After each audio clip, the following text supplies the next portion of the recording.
Welcome to the Greener Way podcast, a show about people, planet, and purpose, and how investors and corporate leaders push forward in a complex world. Patricia Torres, thank you so much for joining us on the Greener Way podcast. Can you introduce yourself and talk a little bit about your role with Bloomberg? Rachel, it's so good to speak to you and see you again. It's such an honor to be in your podcast. So I lead the product development team for sustainable finance solutions at Bloomberg. We are responsible for all the ESG data and analytics you see on the terminal, from company reported data, third-party partnerships like the MSCI and the Sun Analytics, and on the development of proprietary content such as Bloomberg scores, regulatory products, and climate solutions and sustainable debt. And I think one of the key achievements for us this year is that we actually won a lot of awards for our ESG products from the A team, and awards that were voted by investors. So we were super pleased with our achievements so far. Why did you come to this particular position, Patricia? And what's your personal passion when it comes to solving ESG investing problems? I don't think we need more people talking about urgency. I think we need action. Action is what drives change. And I would like to help investors face the data.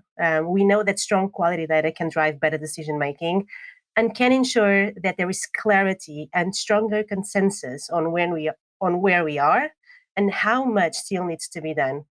So, for example, do people know in Australia that only 69% of the top 200 companies in Australia have disclosed their total greenhouse gas emissions for the fiscal year 2021? Do people know that the latest NGFS modeling on climate risk says that the current government pledges made at COP26 will only get us to 2.6 degrees by the end of the century? So I just want people to know the fact to help them take the best action today when investing and driving capital to certain sectors. Patricia, we've previously talked about the financial services industry and how they should focus on emissions and harnessing that related financial data to reduce climate impact. Can you explain a little bit more about that and how this works strategically? That's right. So there's a really nice article that was written by The Economist magazine with the title ESG should be boiled down to one simple measure, emissions.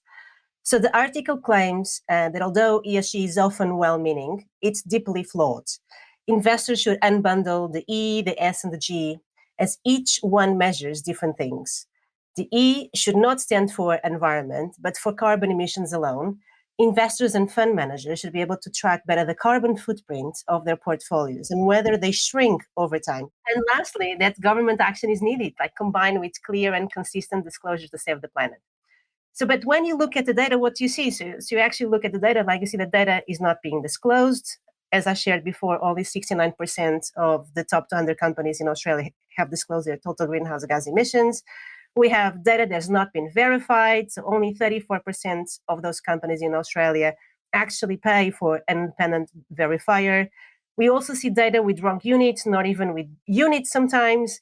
Data that is being disclosed with different methodologies. So, for example, Shell and BP, they have more or less the same production level, and therefore we should expect to see this more or less the same Scope 3 data.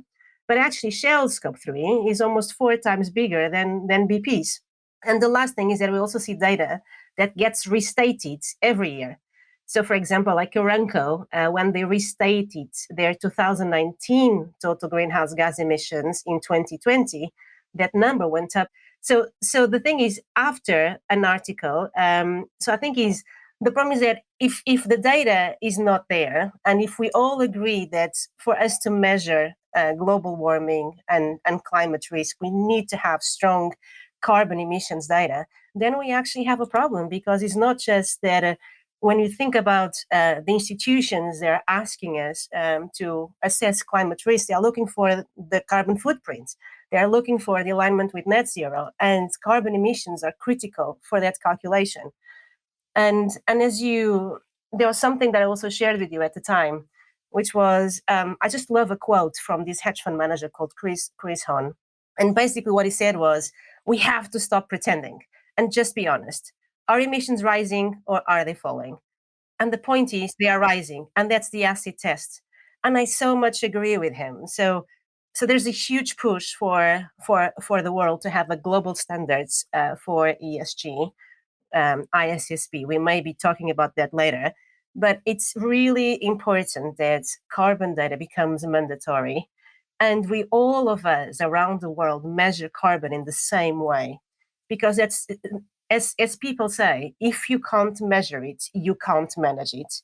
And that's what we need. We need to start measuring carbon so that to ensure that we're on the right track to reach 1.5 degrees by the end of the century. Tell you what, let's talk about what happened last year at COP26, including commitments like the development of the International Sustainability Standards Board, the ISSB, GFANs as well. What's changed then, and what still needs to be done, which will lead us into talking about COP27. What were those major developments, and what's changed in the last year, Patricia? The key point for COP is that we don't have a lot of time to get it right. Mm. Just to put it in a short way, I think we're facing the same magnitude of the Industrial Revolution, but with the speed of the 19th tech boom. And this is really important for people to understand is there's so much to do in so little time. And if we don't address this so much doing in very little time, the consequences could be really big. So what has changed since last COP26 at Glasgow? So ISSB was launched November 3rd, which was great. I think there is a need for something to become this global standard setter for sustainability disclosures for the financial markets. And the good news is that I've been in meetings recently with ISSB and regulators, and it's amazing to see that ISSB is working together very closely with other international organizations to ensure that their standards are compatible with global requirements and aim at the broader stakeholder group. So in their updates, in the October update, they mentioned that they're going to be asking companies to now disclose Scope 3 data emissions, which is great. They're also going to be applying the current version of the Greenhouse Gas Protocol corporate standards, again, which is great. They're also going to start using the words credit allowances. So I think there's this huge acceptance that standards have to work across different jurisdictions, and they have to mean the same. The definitions have to be the same across all these different standards. So when you think about, ISSB and CSRD, an European company is going to think about, okay, should I disclose my sustainability data according to ISSB or according to CSRD? And we cannot be one or the other one. If a company decides to disclose according to CSRD, so according to the Corporate Sustainability Reporting Directive, they have to automatically disclose on ISSB. So the metrics that they have in common, they have to be the same, and they have to mean the same, and they have to have the same context. So this is really important to get it right. And I think that a lot has changed since the ISSB was formed.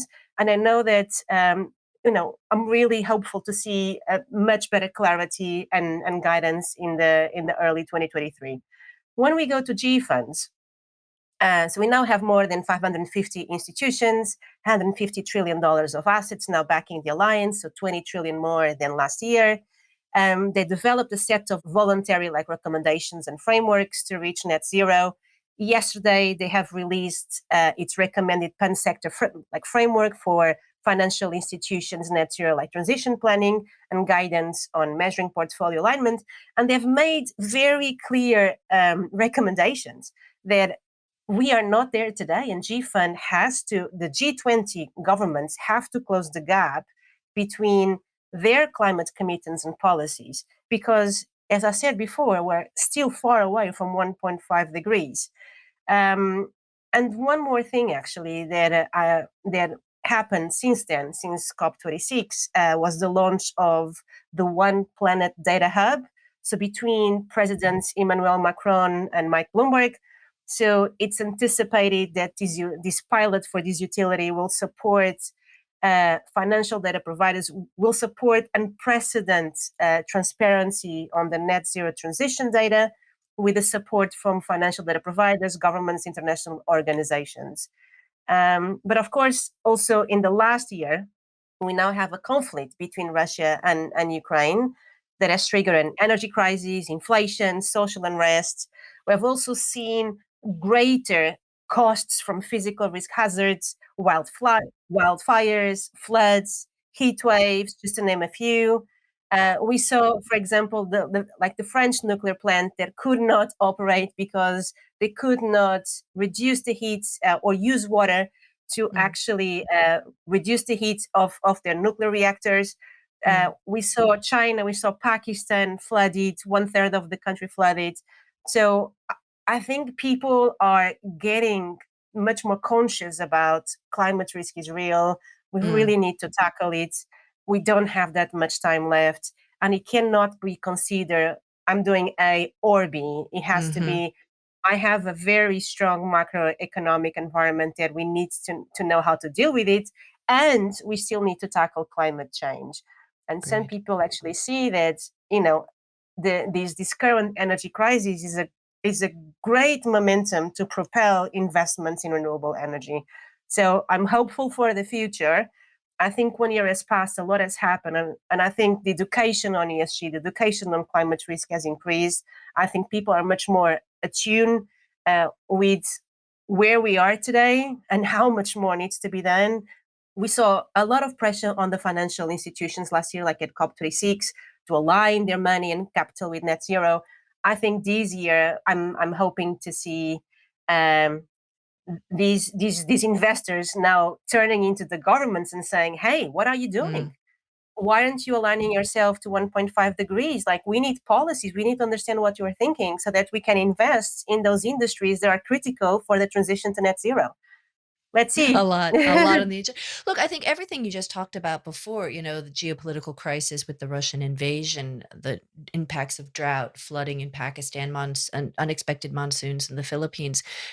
For years, this concept of the unruly transition was really theoretical, but everything that we're seeing in 2022 are, these are the markers of what an unruly transition looks like, both in terms of geopolitical conflict as well as sort of physical risk and increased natural disasters. And it serves as a guidepost. This is the last good time to act on sort of these unruly impacts on our planet, I think.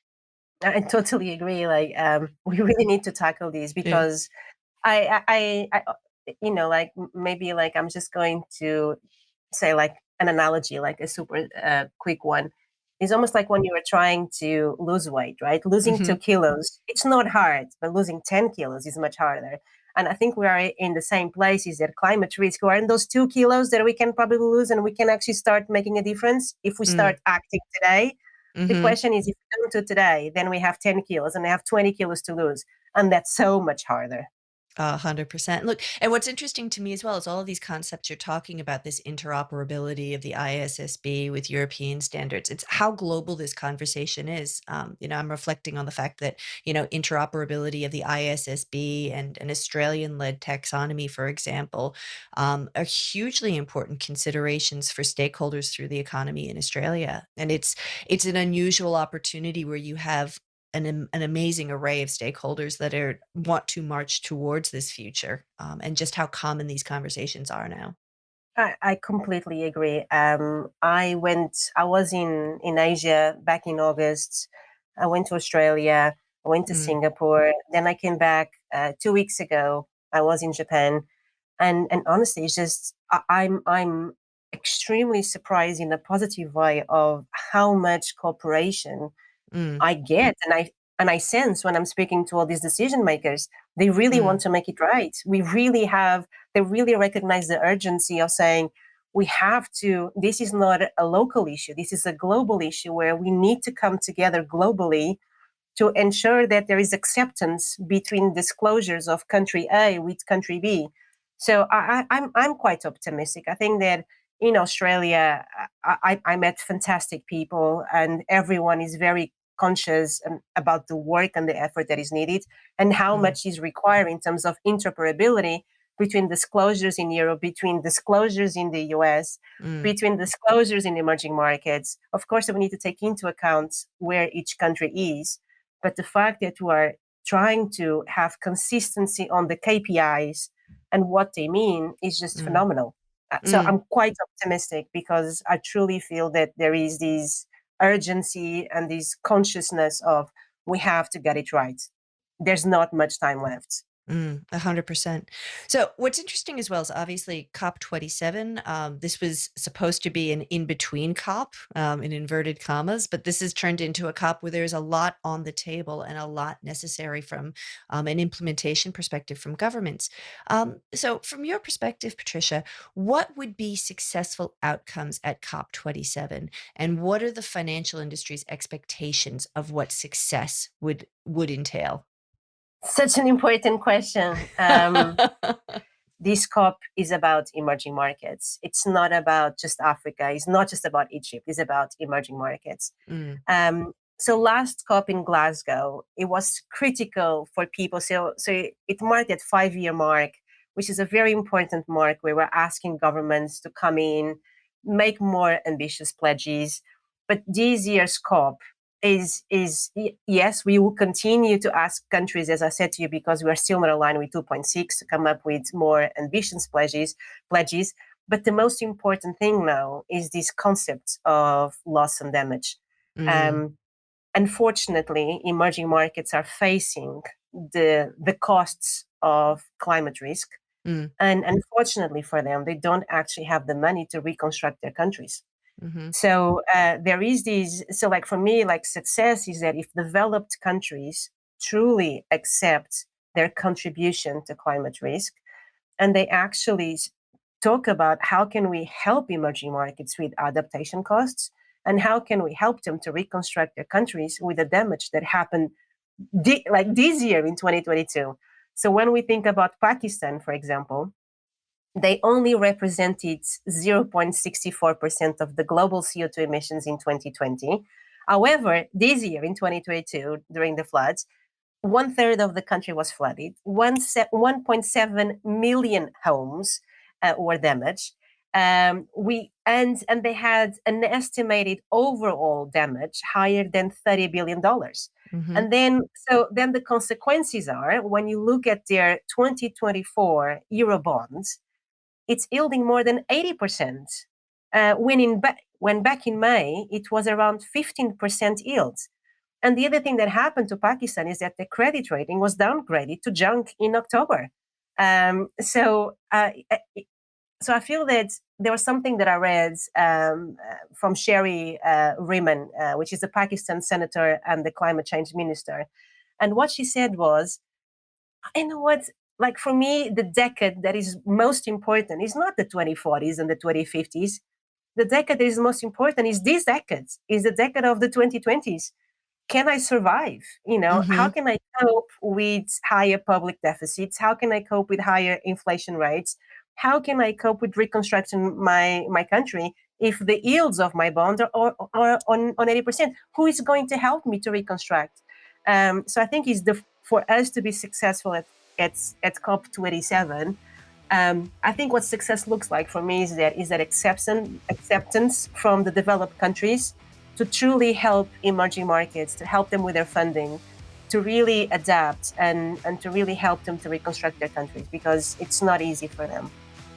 Well, with that, we'll wait what the outcomes and the deliverables are from COP27. Patricia, thank you so much for joining us. I think next time you come back, we'll have to have a book club to discuss Ministry of the Future, which I'm working my way through now on your recommendation. Thank you so much. Thank you, Rachel. It was a pleasure. Pleasure. Thanks for listening to the Greener Way podcast. If you liked today's show, remember to rate and review us on your podcast platform and make sure you're subscribed so you don't miss an episode. Any feedback? Contact us on podcast@fssustainability.com.au. I'm Rachel Allen-Backus. The Greener Way podcast is a product of FS Sustainability, a show about people, the planet, and investing in our collective future. All information in this podcast is for education and entertainment purposes only. The Greener Way podcast gives listeners access to information and educational content provided by discussing numerous financial sustainable options and our featured guests. It is not intended as a substitute for professional, legal, or tax advice. The hosts of The Greener Way are not financial professionals and are not aware of your personal financial circumstances. FS Sustainability operates under an Australian Financial Service License and the exemption made available under the Corporations Act 2001 in respect to any information or advice given. Before making any financial decisions, you should read the product disclosure statement, and if necessary, consult a licensed financial professional. For more information, head to the disclaimer page on the FS Sustainability website, fssustainability.com.au.